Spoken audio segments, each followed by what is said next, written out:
Hi, everyone. Good afternoon. Good afternoon. Okay, so we're going to get to it. This evening, the President will welcome community leaders, lawmakers, students, educators, and hundreds of others to the White House for a historic Juneteenth celebration concert on the South Lawn. You probably are hearing a little bit of the sound check right now. In 2021, President Biden signed bipartisan legislation establishing Juneteenth as the nation's newest federal holiday since Dr. Martin Luther King Jr. Day, nearly 4 decades ago. Establishing Juneteenth as a federal holiday was only the beginning of the Biden-Harris administration's efforts to ensure that America lives up to its highest ideals. Since taking office, a couple of things that the president has been able to accomplish is created a federal government that reflects the diversity of America, strengthened the economy, and lowered the unemployment rate for Black Americans at a historic low to 4.7%, increased access, to home ownership, nominated more Black women to federal courts than every president combined. Nearly 1/3 of judicial appointments are Black Americans. Provided nearly $7 billion in historic resources and support for historic Black colleges and universities, taken action on marijuana reform by pardoning all prior federal offenses of simple possession of marijuana. Ensured everyone has access to clean drinking water by replacing lead pipes and modernizing bridges, roads, ports, and airports as well. Lowered the prices of prescription drugs and energy costs for seniors through the Inflation Reduction Act, restricted the use of chokeholds, and signed an executive order for accountable and effective policing when Senate Republicans blocked legislation from reaching the president's desk. Brought together Democrats and Republicans to pass the first major gun safety reform in 30 years to keep our communities safe. Cut Black child poverty in half as a result of the child tax credit made possible through the American Rescue Plan, and fought for $10,000 in debt relief for all eligible borrowers and up to $20,000 for borrowers who received Pell Grants. Now, as the president has said, it's not enough to just commemorate Juneteenth. To honor the true meaning of Juneteenth, we must not rest until we deliver the promise of America for all Americans. Lastly, I'd also note that the concert celebration takes place during the Black Music Month, where the president will uplift American art forms that sing to the soul of the American experience. Also today, we are announcing a new security assistance package to help meet Ukraine's security and defense needs. The package includes key capabilities such as Bradley infantry fighting vehicles, Stryker armored personnel carriers, artillery rounds, Stinger anti-aircraft systems, Javelin anti-armor system, ammunition to U.S.-provided HIMARS, and more than 22 million rounds of small arms ammunition to help Ukraine retake its sovereign territory. The package also contains additional munition for Ukraine's air defenses to help protect the Ukrainian people. This is the 40th drawdown of equipment from Department of Defense inventories using presidential drawdown authorities for Ukraine, and we appreciate the bipartisan support of Congress, which has made this aid possible. The United States will continue to stand with the people of Ukraine as they courageously defend their sovereignty, their democracy against Russia's aggression. Finally, today's CPI report showed continued progress in our fight against inflation. Annual inflation is now the lowest in more than 2 years and has fallen for 11 months from a peak of 9.1% just last June down to 4% last month. Wages rose over the last year, accounting for inflation. This is especially helping lower income workers who have seen their wages rise faster than others, helping them catch up after decades of widening wage gaps. Energy prices fell 11% over the last year. Gas prices are down by $1.40 from their peak after Putin's invasion, and grocery prices are trending down, with egg prices in particular nearly 30% since January. Of course, there is more work to be done, and the president's agenda is helping lower prescription drug costs, cap insulin, and lower energy bills as well. President Biden's growing the economy from the middle out and bottom up, with more than 13 million jobs created and unemployment under 4% for almost a year and a half. House Republicans, on the other hand, have a different agenda. Their approach is trickle-down approach. Today, they are marking up their tax cam 2.0, which would give handouts to rich special interests and big corporations that would increase the debt by hundreds of billions of dollars, while also repealing investments that are fueling our manufacturing resurgence, creating jobs, and lowering energy costs for working families. With that, Josh, the floor is yours. Thanks, Karine. 3 subjects. First, since you mentioned Ukraine in your topper, Russian President Vladimir Putin says Ukrainian forces have suffered, quote, catastrophic losses. He says Ukraine lost 160 tanks and over 300 armored vehicles, while Russia lost 54 tanks. Are Putin's statements accurate? So I'm just going to repeat what the president said during his remarks when you all saw him just moments ago when he was with the Secretary General of NATO. I'm going to leave Ukraine certainly speak to their military operations. That's something that we're going to do from here. As it relates to the comments that President Mr. Putin has made, as you know, we don't put stock in Russia's public assessment, and so I'll just leave it there. And then on the big news of this afternoon, First Lady Joe Biden said it's a little shocking that many Republicans support Donald Trump after his indictment. What has President Biden said? Was he also shocked? Does he agree with his plight? I'm just not going to comment on anything that's related to the indictment. We're just going to be very mindful here and respect the Department of Justice. Let them do their job. And then lastly, the Office of Special Counsel has said that your use of modern Republicans violated the Hatch Act. What kind of guidance had you previously been given by the White House counsel on that matter? So let me just lay this down. I'm really glad that you asked the question. I know there's been many news reports on this. So as we've made very clear throughout our time in this administration, that we do everything that we can to uphold certainly the Hatch Act and take the law very seriously. A couple of things that I want to lay out here. So with, many of you have mentioned with friendly consternation how often we take the Hatch Act and we follow the Hatch Act throughout these past 2 years. We received a letter from the Office of Special Counsel, which is the independent agency that enforces the Hatch Act, as all of you know, and it communicated it to us that their opinion and issuing a warning, but not taking further action, as you all know by reading the letter and the reports. The White House counsel's office is reviewing their opinion and is going to respond to them. So certainly not going to get ahead of how the White House counsel is going to respond or what's going to come out from that action. So now, if you look at the archived Trump White House website, it contains about nearly 2,000 uses of MAGA to describe policies and official agendas. Congressional Republicans have also used MAGA to refer to policies and official agenda frequently for years now, even clearly before we entered the administration.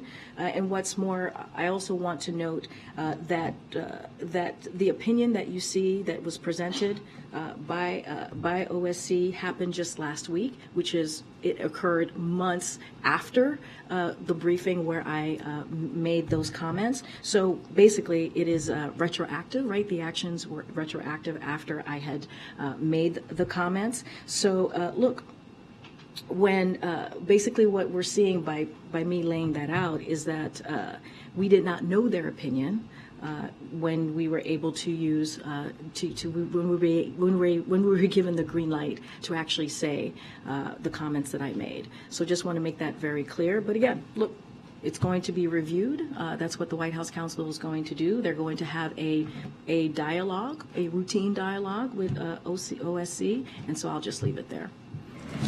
Thanks, Karine. But it sounds like you disagree with the findings. Is that true? No, what I'm saying is that we got this letter last week, and it was retroactive, right? The letter was retroactive. The comments that I made was months prior, And so we didn't know that was the opinion months prior when it was said.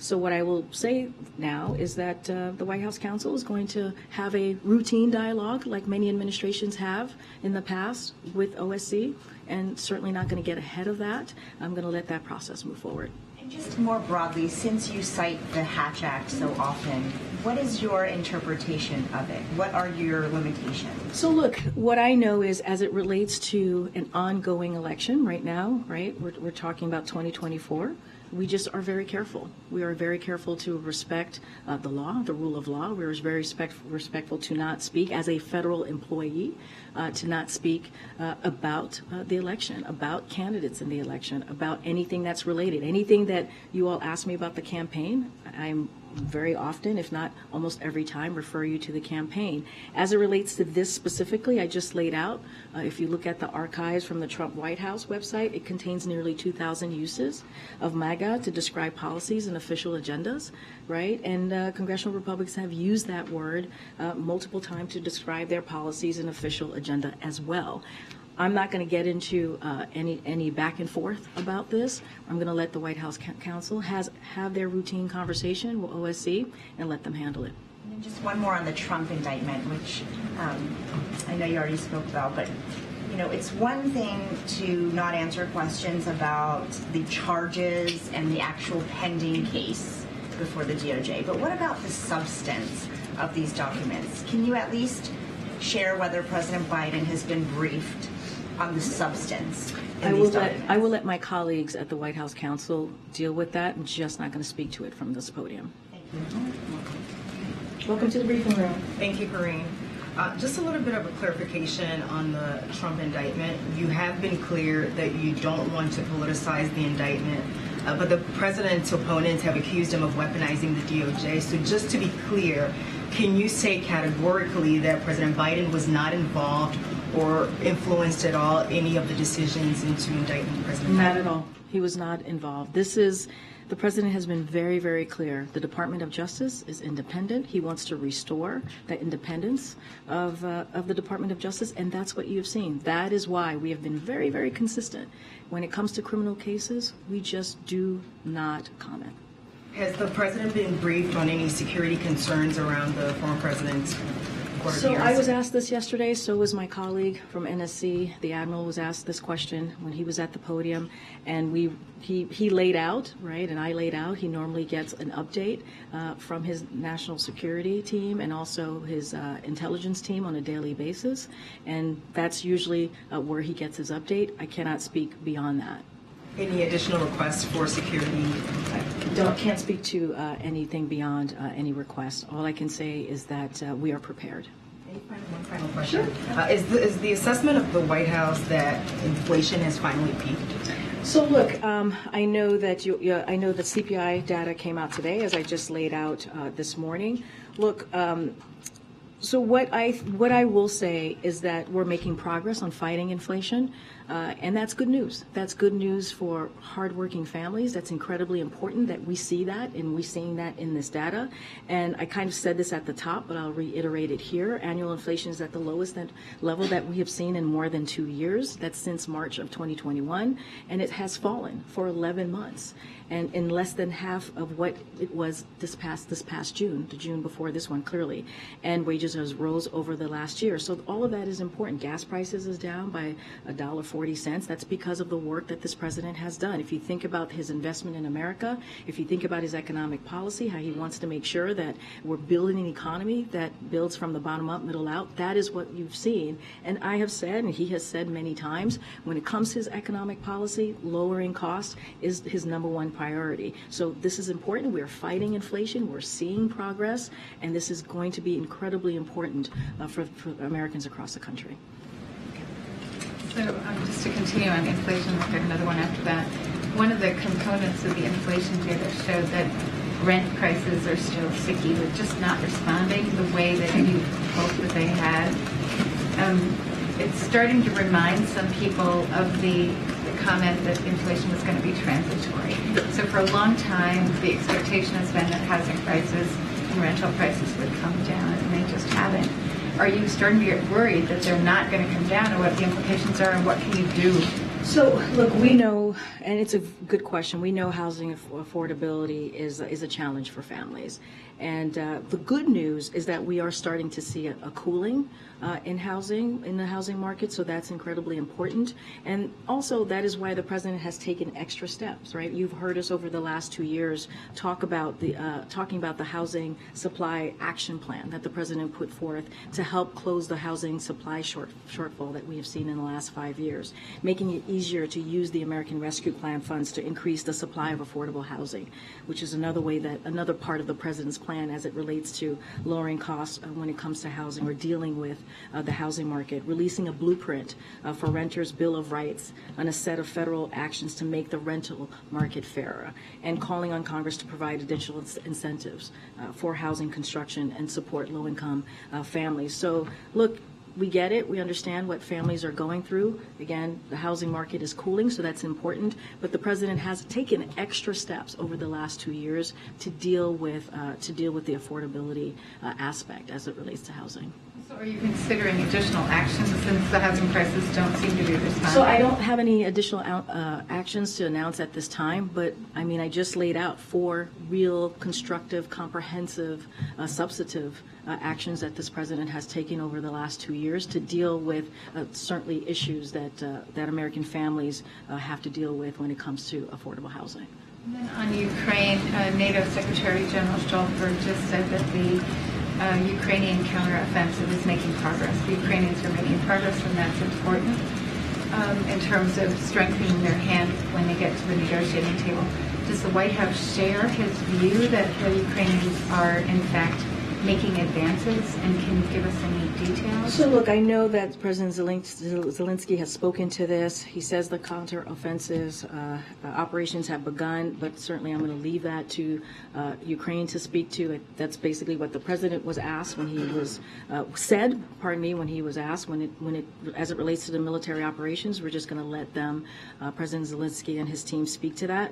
And look, what we can say is that we know that the Ukrainian people are brave and they are tough. We have seen this the last 15 months. They have been incredibly impressive. We have done everything that we can to make sure that they are successful in the battlefield, and that's not just us. More than 50 countries have come behind Ukraine and supported their efforts, their fight against Russia's aggression, and to fight for their freedom. And so we're going to continue to do that. We know that there are difficult challenges ahead, but we feel that they are prepared. I'm certainly not going to get into military operations or what's going on the battlefield. Again, I'll let Ukraine speak to that. Okay. Thanks, Karine. I wonder, do you believe that you violated the Hatch Act with those comments about MAGA Republicans? So what I can say is, at the time, I was given the sign-off, right, to use that terminology, and I said this just moments ago. The letter that we received was from last week. We received that letter for something that I said months ago, so it was retroactive, if you will. I'm just not going to get into giving my opinion or thoughts. I'm just going to lay out the facts for all of you. You all are going to report this and have reported it.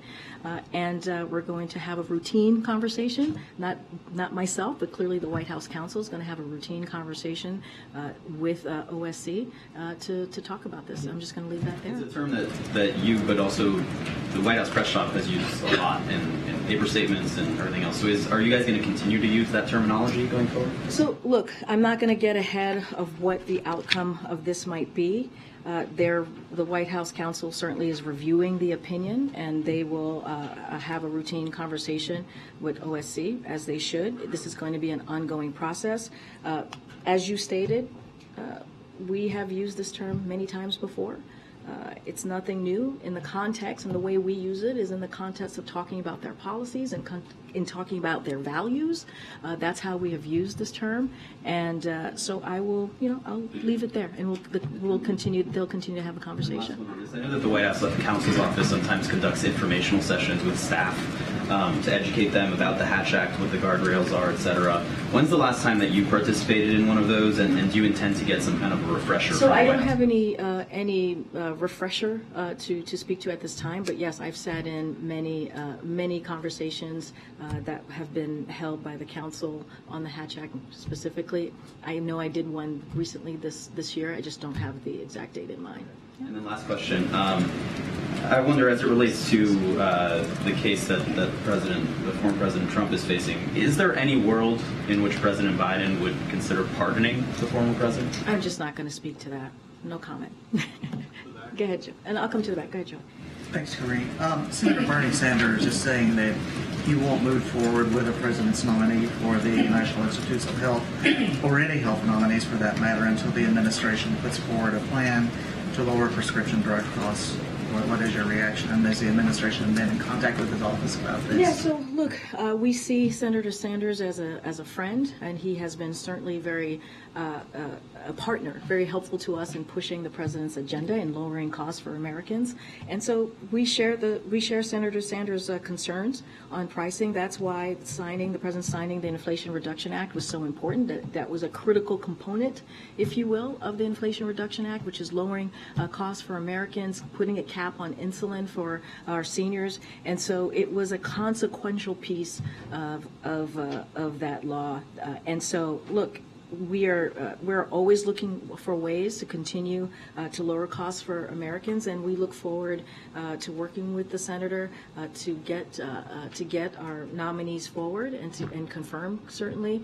But this is something that we agree with the senator on, making sure we're doing everything that we can to lower drug costs. But again, Inflation Reduction Act, incredibly important when you're talking about Medicare being able to be able to lower costs and be given that ability to do so. That's important. Insulin costs for our seniors capped at $35. That's important. And so clearly the president and the senator are on the same page on this, and so we're continuing to have conversations with them.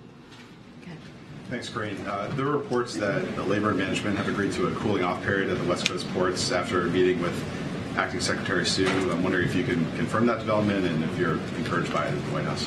So a couple of things I want to give an update. I know I was asked about this, I believe, at the end of last week. So as you know, we're monitoring this very closely. We know that the parties in the negotiation have overcome some sticky points already and are continuing to address the most difficult issues right now. And so we're encouraging all parties to certainly to continue to work in good faith and do that certainly in a mutually beneficial resolution to ensure that workers get their fair benefits, quality of life, and wages that they deserve. That's why the acting secretary, Julie Sue, is currently on the West Coast meeting with all parties, encouraging them to reach a resolution. And so she has invaluable expertise working closely with these parties as the former California Secretary of Labor and as Department of Secretary of Labor. Certainly I'm not going to get ahead of conversations and where they are currently, but we're going to continue to in good faith, for parties to stay at the table and have the conversation so that the workers can certainly get fair benefits and a better outcome. Senator Manchin said he's opposing Jared Bernstein's nomination to lead the CEA. Do you have a response to that, and is the White House concerned that would endanger his chances of confirmation? So I can't say it better than nearly every living economist who led the CEA under Republican administration, and this is the quote. Dr. Bernstein has been a respected voice in economic policy circles for decades. He has established a reputation for producing informative, data-driven analysis and developing creative policy ideas, end quote. So we look forward for Jared's swift confirmation. And this is coming from Republican administrations, the quote that I just laid out. And so we are going to continue to work to get Jared confirmed. Yeah, thanks, Karine. So we have 4% inflation on CPI inflation overall. That's on top of the other inflation increases that we've seen for the past 26 months or so. There's been no overall price reductions. What's the president's plan to reduce prices for all Americans, not just a certain category of people that fit certain criteria? I think everything that the president has done, all of his economic policies, and you think about these historic legislation, that's for all Americans. That's to make sure that we continue to lower costs, whether it's healthcare, whether it's energy, whether it's not just that, but also creating good-paying jobs. That's to make sure that we build an economy that doesn't leave anybody behind. That's why when we say from the bottom up, middle out, that's not trickle down That's not a trickle-down approach that we have seen for many decades. That's a different approach, so that we do include all Americans. We include hardworking, working families that, again, have been left behind. And so the president is a president for people living in red states and blue states, for all Americans. He has said that. He has been very, very clear about that. He knows what he is supposed to do and how he is supposed to lead this country, and that's what he's been doing. But since the president took office, real wages are down 3.4%. Inflation is up. So how does that not amount to a tax on people making less? I just laid out when your colleagues asked me about inflation. I just said one thing is that we're making progress. We are fighting inflation. If you look at the last 11 months, it has fallen. It has fallen and is less than half of what it was this past June, the June clearly before this month. And so that is important. We're seeing progress. We're seeing the cost. We're seeing lowering costs. I just talked about eggs, how much it fell, and over an additional 13%. That's important for everyday Americans. And so, look, we're going to continue to do the work. We understand the work continues. We understand that Americans are still hurting. But the president has always put lowering costs at the center, at the top, I should say, when it comes to his economic policy. And that's what you're going to continue to see. Okay, Sebastian. Thank you. One on NATO. Sweden yesterday said it was going to extradite a guy that Turkey wants. He's got links to the PKK. He's done other things. So does the administration see, perhaps, I was about to say a fall. Does the administration, oh, gosh. No. Let's not do that again. Perhaps see a resolution of this dispute between Turkey and Sweden, maybe in time for the summit? So a couple of things. So Sweden has fulfilled its commitments they made under the trilateral memorandum of agreement agreed with Finland and Turkey on the margins of the NATO summit, and they did that in Madrid just this past year, or last year. In 2022. This includes Sweden's recent passage of enhanced and counter-terrorism legislation. So look, Sweden is a strong, capable defense partner that shares NATO's values and will strengthen the alliance and contribute to the European security. So we believe, and you've heard from this president multiple times, that we believe Sweden should become a NATO member as soon as possible. That is what the president has said. He has shown his support. That is what we've seen from Congress as well. And so, look, we're going to continue to stay steadfast on that. Look, we're going to continue to be hopeful. As you know, this is a president that's incredibly hopeful and positive about these things. And so we believe that, again, they are strong, capable defense partner that share the values of the NATO alliance. And so I think that's important. And a very quick Trump one, if I might, not a legal one. The president, as the president, is president for everybody, obviously, and he's going to be running for re-election, asking for votes from everybody. You've got somebody who is leading a movement which is almost based on saying that every single thing that is happening now in this administration is illegal and, literally, I mean, they say communists are taking over the country, etc. You could make a long list of things they're saying, very extreme things. So what is the president's message to all of those people who are actually Americans and, he would like to vote for him, presumably, and are being, there's surely a messaging war. What's his message? Well, I just took a couple of questions from your colleagues about the Hatch Act in 2024. So I'm going to follow the law and be very careful and not talk about the Hatch Act, and we're going to respect it and do everything that we can to do that. What I will say more broadly, and I'm going back to when the president ran in 2020 and what he ran on, right? He ran on bringing the country together. He ran on fighting for the soul of the nation, and that's what the president has been doing for the last 2 years. He believes that is important to bring everybody together. As you just stated in your question, he's a president for everyone, red state, blue state, it doesn't matter. He understands what it means. He was vice president, right? He's been a senator, so he understands what that means, what it means to be a president of these United States. So it's very important that he continues to do that, continue to bring the country together. You've heard him talk about this, really make critical, important speeches on this very point, and so that's going to continue to be his message, bringing the country together. You hear him talk about possibilities. You hear him talk about the future of this country and how we need to continue to live up to our greatness. And so that's what you're going to hear. That's going to be the message to this to the American people. That has not changed, and so I'll leave it there. Go ahead. Oh, I'm sorry. Karine, thank you.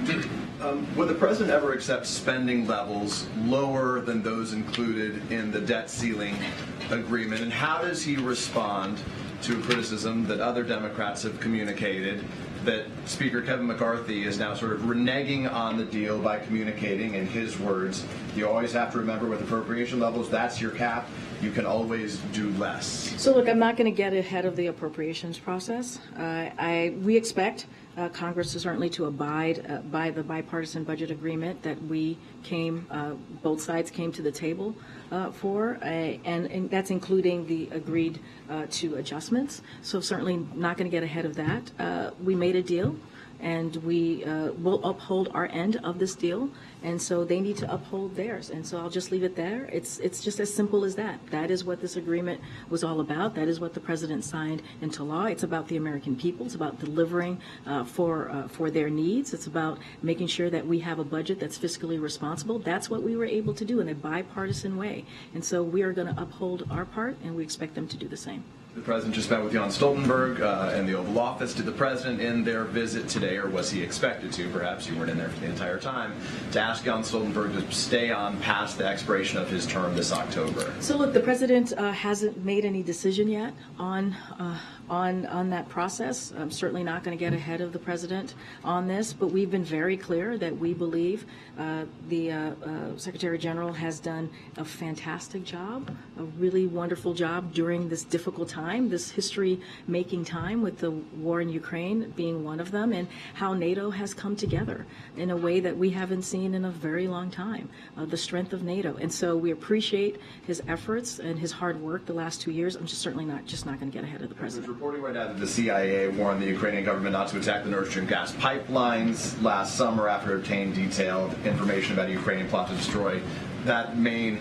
pipeline between Russia and Europe right now. I'm not asking you to confirm that specifically, but has President Biden, as he said to us previously, that he spoke directly to Volodymyr Zelensky and told him that the F-16s, or was reassured that Zelensky would never use the F-16s to target anything inside Russian geographic territory? Has the president ever communicated to Volodymyr Zelensky that he expected Ukrainians at no time to target anything with any weapons beams inside Russian geographic territory? So the president has been really clear. He spoke to this before. Jake has spoken to this. The admiral has spoken to this. Pipeline? Look, I can't confirm anything about the pipeline. That is not something that I can do. But if that it was is inside Russian well, territory, that would is count. that is something that the CIA, certainly I would refer you to them. I'm not speak to any communication that may or may have not happened. So I'm just going to be really clear. But more broadly, we've been very clear about how we see the use of weapons that should be used within Ukraine and certainly not in Russia. We've been very clear about that. But as it relates to the pipeline, I just can't speak to that. That is something that the CIA. Griner and the Phoenix Mercury come to D.C. this Friday. What plans does the president or vice president or first lady or whomever have to meet with her or host here at the White House? I don't have anything to preview at this time on any meeting. That it may occur. I don't have anything for you, as you know, and I think we reported this out during the White House Correspondents' Dinner. The president, and we did report this out, met with had a side conversation with Brittany and Sherelle. It was an important moment between the families, because the First Lady was there. I just don't have anything beyond that to share about a meeting with Brittany. Okay, Annie. Thanks so much. Jared Bernstein, just following up on my colleague's question about Jared Bernstein, the vote is occurring now in the Senate. Just curious, if the Vice President was on standby to break a potential tie in that vote, and also if you could just sort of speak more broadly, given the kind of things that economists have said about him, why you think it's such a nail biter right now. You would have to speak to the respective senators on that. I can't speak for them. and why that is. We know that Jared, and I mentioned this yesterday, he has worked for this president certainly for the last 2 years. He has worked for the president when he was vice president. He is well respected amongst economists, amongst this president, and we're going to continue to do everything that we can to make sure he gets confirmed. He's been to this briefing room many times before, so you know how well versed he is in the economy as an economist. I just don't have anything to share on why senators' or decision of how they're going to move forward. That's for them to speak to. Harris, whether she was I actually don't know her schedule for today, so I can't speak to that. I would refer you to her office. On the inflation numbers, the Fed has long set a goal of 2% inflation as where they would like to see the economy working. And I'm curious, there's been debate about whether that's a reasonable goal and whether that's the right place for inflation to end up. Can you say where you believe the White House thinks inflation should be? Like, what is the percentage that the White House sees a healthy economy? So I'm not going. I know you mentioned the Fed. Going to be very careful. Not going to comment on any monetary policies that the Fed makes. They are an independent agency, so we are incredibly mindful of that, and we are incredibly respectful of that. As far as inflation and where it needs to be, I'm just not. That's something that certainly the economists can speak to. I'm just not going to speak to that from here at this time. Thanks, Karine. Just want to clarify your answer on the Hatch Act. So until the White House counsel's office makes its opinion, should we expect not to hear you use MAGA from the podium? I've been very clear. I don't have anything to add. You had said that you're waiting for them to make their opinion, so I just wanted to know in the interim. I've answered that question. Okay. On the exposure incident on the South Lawn, having received the statement that the White House believes that was inappropriate, disrespectful, is there going to be a greater effort in the future to communicate a code of conduct for White House guests? Look, as you mentioned, the statement that we put out, you heard from us earlier today, the behavior was simply unacceptable. We've been very clear about that. It was unfair to the hundreds of attendees who were there to celebrate their families. So, we're going to continue to be clear on that. And that type of behavior is, as I said, unacceptable. It's not appropriate. It's disrespectful. And let's not, it really does not reflect the event that we hosted to celebrate the LGBTQ plus families. Again, hundreds of families who were here to celebrate their community and who were here in attendance. So, look, individuals in the video certainly will not be invited to future events, and this has not occurred before, right? This was not a normal thing that has happened under this administration, but we've been very clear about how we saw this particular behavior. There's been some criticism also of the White House, the flag placement, the pride flag violating the U.S. flag code. Did anybody notice that or fail to notice that, or was it an intentional statement? Can you just explain what happened with that? So the administration was proud, again, to display the pride flag. It was a historic event at the White House. It's centered around love and family, and I think that's important. And so, we're not going to let anyone distract us from that. What was the meaning of the day? What was the meaning of having families here and to celebrate a community? I'm certainly not going to get into protocols from here, or I'll leave that to others. And so, we're proud of this historic event that we were able to put together here on the South Lawn for our families. And so I'll leave it there. And one more on a different subject. Senator Chuck Grassley made some statements yesterday on the Senate floor saying that this foreign national on the FBI 1023 form apparently has 15 recorded conversations with Hunter Biden and claims to have 2 with the president. Is the White House aware of any recordings in which the president might be on tape speaking to a Burisma executive? So the president spoke to this. I think he was shouted a question about this at the Thursday press conference, and I'm just going to quote him and say it's malarkey. Okay. Yes. Go ahead. Thank you. Karine, was the First Lady mistaken in discussing the Trump indictment at a fundraiser? And has anyone at the White House, perhaps in the counsel's office, talked to her about the propriety of such statements? I don't have anything to add to what I just shared with your colleague. Go ahead, Brian. Just 2 hours ago, former President Trump, when he was on his way to Miami, tweeted about the classified documents found in in Biden's Penn Biden Center office. What is the president's response when former President Trump brings up the classified documents found in the Penn Biden Center I'm just office? not going to comment. Go ahead, Karine. Thank you.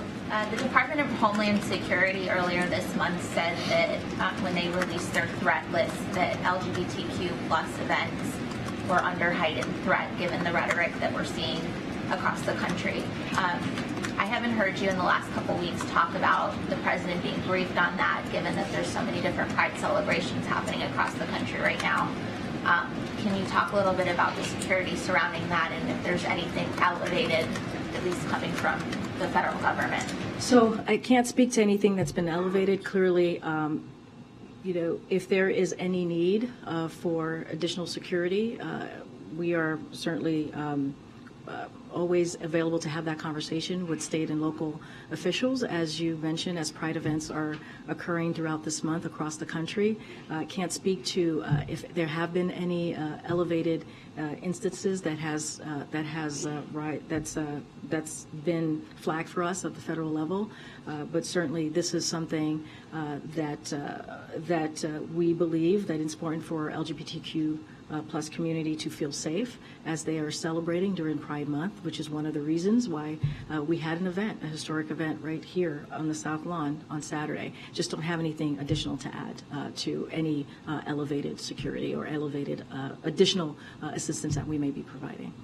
And on Acting Labor Secretary Julie Su, her nomination for the job permanently, do you have any update? There were 5 senators last I checked that were undecided, no vote scheduled yet.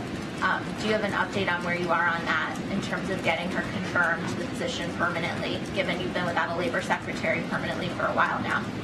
So just a couple of things. I do want to give an example of what we've been doing to assist in Julie Su's confirmation. So each night, senior White House officials join a war room call to ensure we are continuing to make progress on Su's nomination. This call continued throughout the negotiation over the budget agreement. Very recently, outside groups forcefully and vocally made the case for Su's nomination, including 55 labor unions, which joined together recently on a call on senators to support Su's confirmation. In recent days, top White House and administration officials have launched a full court press engaging senators whose vote will be key to Su's nomination, as well as House members who can help build support. And I can give you an example. The Chief of Staff, Jeff Zients, and Director of Legislative Affairs, Louisa Terrell, have been speaking regularly with Leader Schumer on the Su nomination, as well as other key senators multiple times a week. This continued, like I said, during the debt limit fight, and so they are also in touch with other groups, outside groups as well. So we have taken this very seriously. We want to make sure that she gets confirmed, and we feel very confident that she will be. It's going to continue going around. Oh, hey, sitting up front there. I'm seat. Well, you know, I had my name right down. Good afternoon, Karine. Okay, good afternoon. Just hours ago, Senator Tuberville tweeted, quote, "Having biological males in women's sports is unsafe, unfair, and wrong."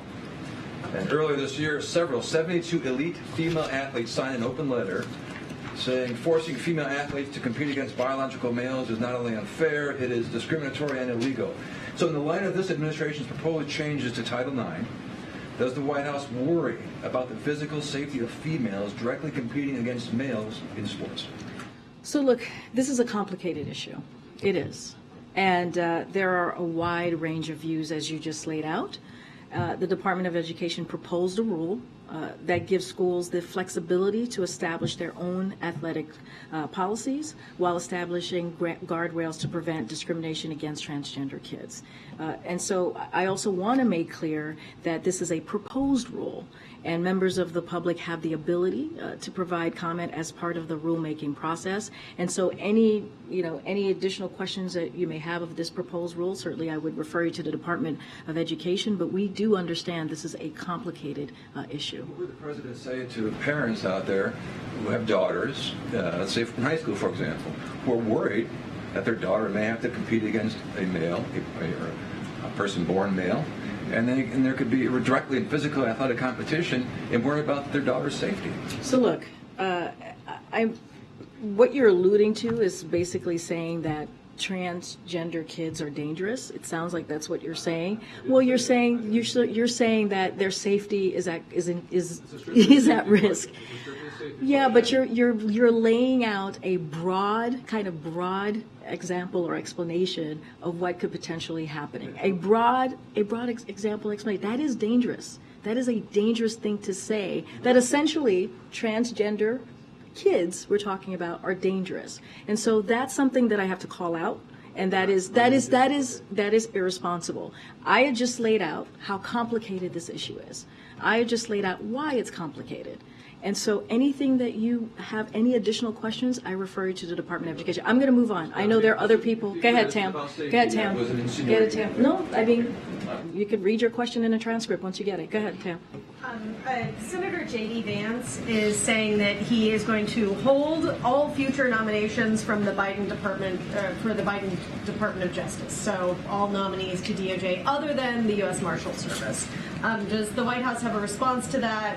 And do you know how many nominees are outstanding? I don't have a response to that. I know that we will continue to work with Congress, senators, and specifically on getting our nominations through. It is important to the president. It is important to the American people. I have not really talked to the team about this particular Senator J.D. Vance, so I just don't have anything to share. We are committed. We are very much committed in getting our nominees through. Okay. I'm going to take yours now.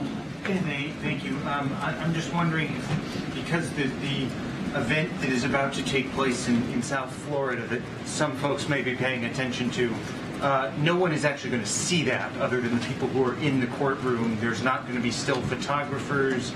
And so I'm just wondering where the president stands currently on cameras in federal courtrooms and photography in federal That is up to the federal court. I'm just not going to speak to that. I'll see you guys tomorrow. Thank you, everybody.